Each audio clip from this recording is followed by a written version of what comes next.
Thank you very much, Chairman. I want to comment on a number of issues. Number one, starting with the school feeding program. And Chairman, I want to support Chairman Committee on Education, Honorable Meli, on the matter of school feeding program, because Chairman, as members have stated here that food, before anything is done, food is very important to our children in school, because most of them drop out of school because they don't even have anything to feed on. And because of that, Chairman, we should allocate sufficient amount of money for all schools in this country for the school feeding program.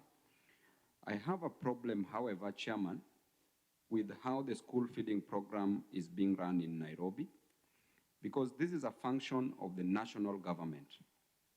And the county government has taken over this mandate, which is not their function as per the Constitution.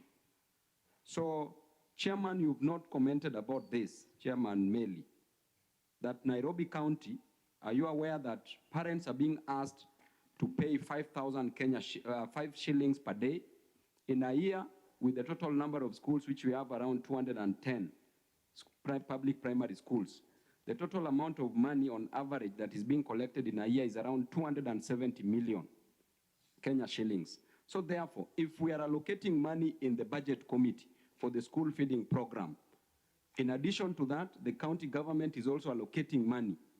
In addition to that, there are grants which are being given by the government of France. And then in addition to that, we collect money from the parents, Chairman. So is it not selfish? And no, CDF does not allocate money for that, but at least from the national government. So, Chairman, we need to follow some of these issues, because our parents' money, the hard-earned cash of our parents, are being defrauded by the county government of Nairobi. As you rightly stated on the JSS, Chairman, these people are really struggling. And you know what it is, Chairman, to stay in a lecture hall for 4 years, Chairman. These people, having graduated from different institutions of higher learning, Chairman, the only amount of money that a JSS teacher is being paid is 17,000 Kenya shillings. This is a person who is qualified. Hata mtu anaenda mjengo, Chairman, earns 600 shillings per day. For 30 days, that is 18,000 Kenya shillings. Na huyo ni mtu wa mkono, anafanya kazi ya kuleta mawe. What about a person who is fully trained, just to earn that amount of money? Therefore, I'm in support of the junior secondary school teachers to be paid not less than 46,000 Kenya shillings in hardship areas and 38,000 Kenya shillings in other areas. In addition to that, Chairman, there's a problem because there's discrimination, where 46,000 teachers should be employed, the JSS teachers, while we are only going for 26,000. On what criteria will we use to know the 26,000? This amounts to discrimination, which is not in the spirit of the Kenyan Constitution. You know the role of education in economic development, in promotion of human capital, matter skill, and literally nothing can happen in this country if there is no skills, Chairman, in every field, in every area. And when we look at the capitation, which is always and constantly being delayed in our universities, Chairman, it is very unfair for our children to suffer because the money for capitation has not been released. Yet most of the time we budget for this money. So therefore, Chairman, you also need to talk to the executive that once we budget for these monies, then they need to be promptly released. You know the importance of education, Chairman Dindi Nyoro. You know very well. It is education that has made you be where you are. And you love education. And even now you are doing 2 masters at a go, Chairman. You know what this means. Therefore, money should be released to these comrades as soon as possible. Every year, we budget for these TVETs in this same committee. But, Chairman, you've chosen to not give attention to Nairobi as a county. We have a problem in Nairobi. We don't have enough TVETs. And among the 16 that you've already mentioned here, each is going to get 57,500,000 Kenya shillings.